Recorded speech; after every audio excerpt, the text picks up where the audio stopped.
நேற்றுக்கு இந்தியா முழுக்க கிட்டத்தட்ட 5 மாநிலத்தில் என்ஐஏ அதிரடி சோதனை நடத்துனாங்க. தமிழகம் உட்பட தமிழ்நாடு, மகாராஷ்டிரா, கர்நாடகா, ஜம்மு காஷ்மீர்.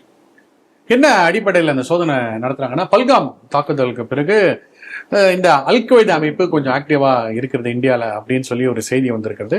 சமீபத்தில் தமிழ்நாட்டில் ஒரு தீவிரவாத சதிகாரனை கைது பண்ண பிறகு அது என்ஐஏ அந்த விசாரணை கையில் எடுக்கும்போது அடுத்த கட்ட நடவடிக்கையாக இந்த மாதிரி நாடு முழுக்க ஒரு 5 இடத்துல சோதனை பண்ணும்போது என்ன பண்ணாங்க, தூத்துக்குடியில் ஒரு புறநகர் பகுதியில் இந்த கைது செய்யப்பட்ட தீவிரவாதியோட யாரோ தொடர்பில் இருந்திருக்காங்க, பீகாரை சேர்ந்த முஸ்புல் அப்படின்றத என்ஐஏவுடைய இந்த முதல் கட்ட விசாரணையை தெரிய வந்திருக்கு.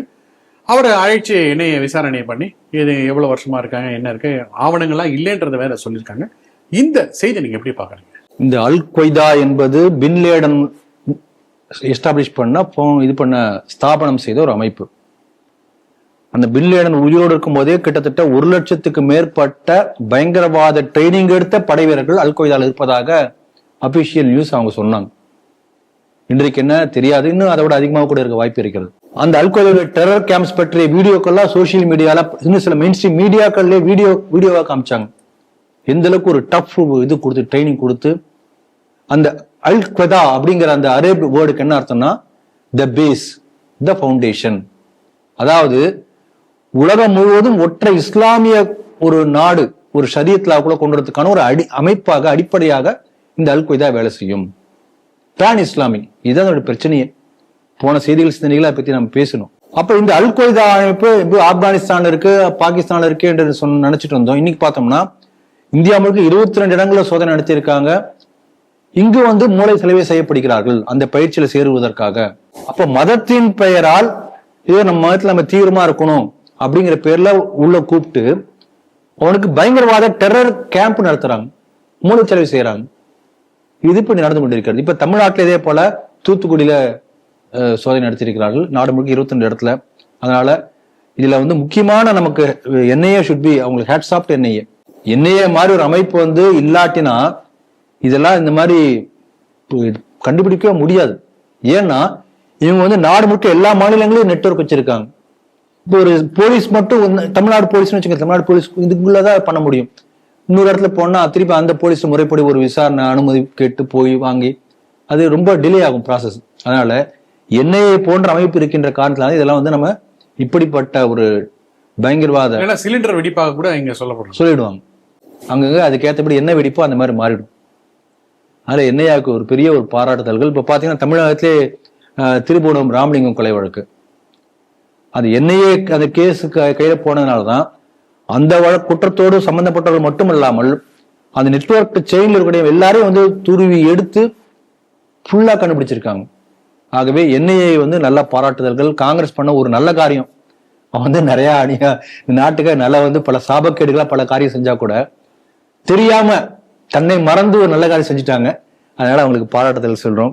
ஆனா பாருங்க, இத ஒரு நல்ல காரியம், இந்த இஸ்லாம் என்ற பெயரை சொல்லிக் கொண்டு பயங்கரவாதியை வளர்க்கக்கூடிய, மூளை செலவு செய்யக்கூடிய அந்த அப்படிப்பட்ட யார் இருக்காங்க, அந்த நெட்வொர்க் கண்டுபிடித்து தேடி கண்டுபிடித்து அதை கண்டுபிடித்துக் கொண்டிருக்கிறார்கள்.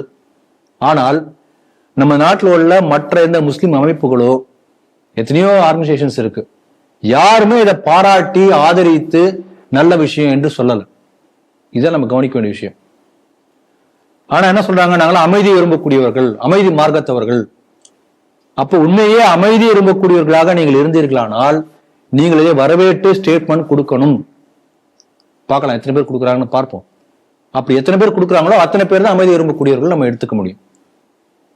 அதனால என்ஐஏவுக்கு பாராட்டுதல்கள்.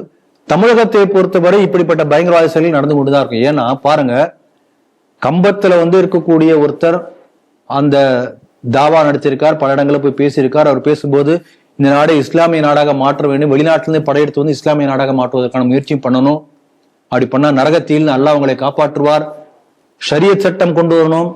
அம்பேத்கருக்கு சொல்லக்கூடிய சட்டத்தை விட ஷரியத் சட்டம் தான் முக்கியமானது என்பதை பதிவு வைக்கக்கூடிய அளவுக்கு பேசியிருக்கிறார். அப்ப அவரை கைது பண்ணணும், என்னைய விசாரிக்கணும் என்று சொல்லி பாலகௌதமன் பேச போது இதுவரைக்கும் அவர் கைது செய்யப்படல, அவர் மேல விசாரணை நடக்கல. பாலகௌதமன் மேல வழக்கு பதிஞ்சிருக்கு தமிழக அரசு. அப்ப என்ன அர்த்தம்? பயங்கரவாதிகளுக்கு ஆதரவாக நீ என்ன வேணா பேசுங்க, உங்களை எதிர்த்து யாரா பேசிட்டாங்கன்னா நான் உங்க மேல வழக்கு போடுறேன், எஃப்ஐஆர் போடுறேன். அப்படி அரசு இருக்கும்போது தமிழகத்தில் இப்படிப்பட்ட பயங்கரவாதி கூடாரங்கள் வளர்ந்து கொண்டுதான் இருக்கும். அதனால தமிழக அரசு கடுமையான நடவடிக்கை எடுத்து பயங்கரவாதிகளை கைது செய்ய முயற்சி பண்ணணும். குறிப்பா அந்த கம்பம் அவர் பேசியது ஒரு பெரிய ஒரு தேச விரோத செயலை பேசியிருக்கிறார். இது போன்ற பயங்கரவாதிகளை அடையாளம் கண்டு அவர் மீது நடவடிக்கை எடுப்பதற்கு தமிழக அரசு தயங்கக்கூடாது என்பதையும் இந்த சமயத்தில் நான் வலியுறுத்த விரும்புகிறேன்.